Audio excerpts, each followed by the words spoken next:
my electrical engineering experience these past 4 years. It's fascinating to think how every decision and every event in our lives has led us where we are today.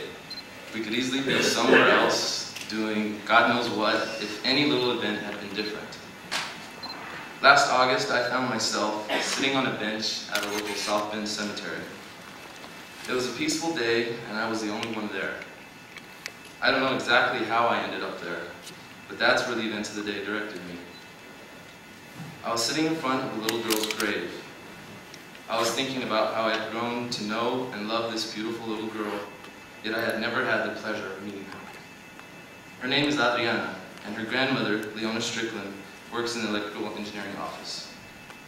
My younger sister passed away during my sophomore year, and Leona and her family adopted me and became my support.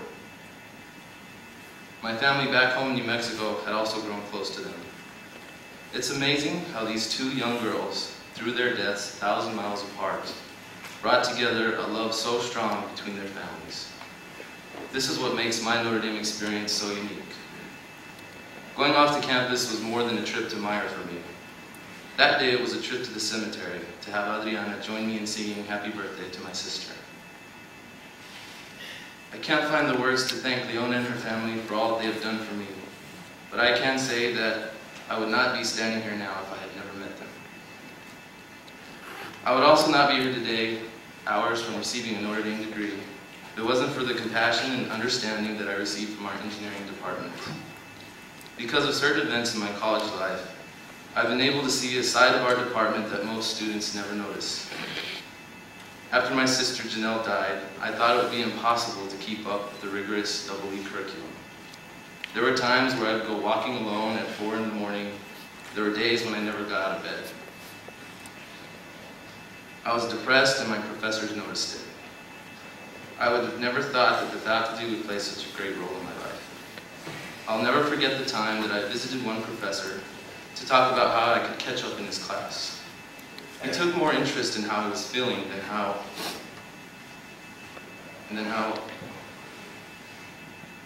I could catch up.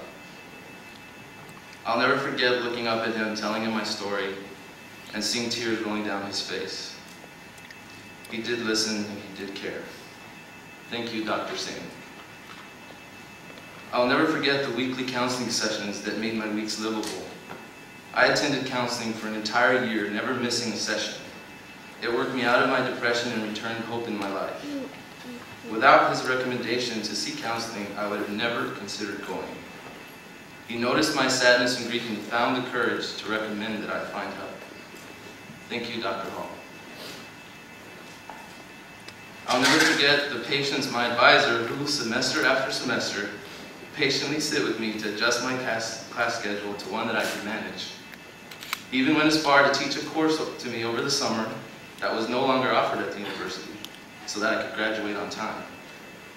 Thank you, Dr. Snyder. I know that all of you feel like you really didn't do much to help me, but you did. We have some really outstanding professors in our department, and it was a blessing to know you. And finally, I want to thank Leona Strickland and her family for adopting me. You will always be a part of my life, and Adriana will continue to live on through me. As you can see, my engineering experience has been less a test of circuit analysis and more a test of life.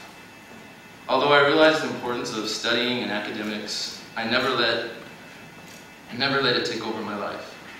Over the past 4 years, I always sacrificed time away from engineering to do things that I enjoy.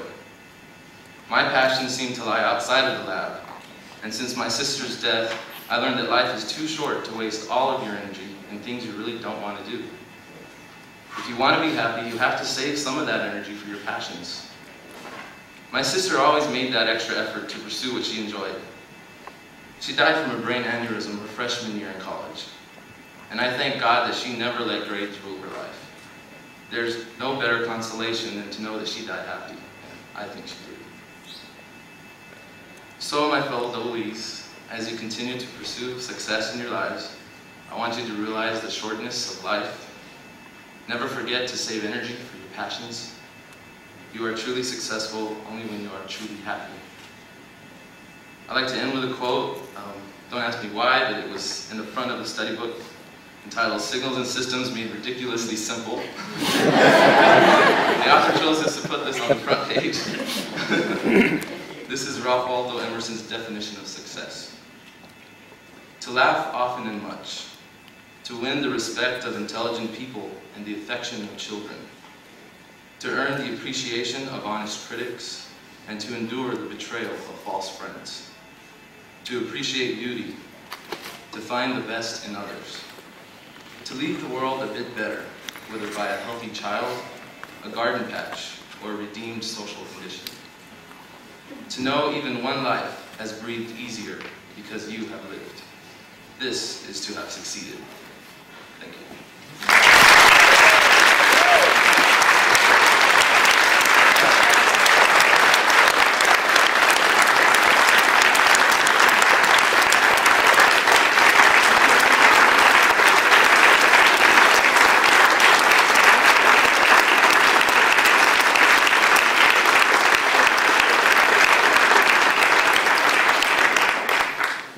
Thank you very much, Michael.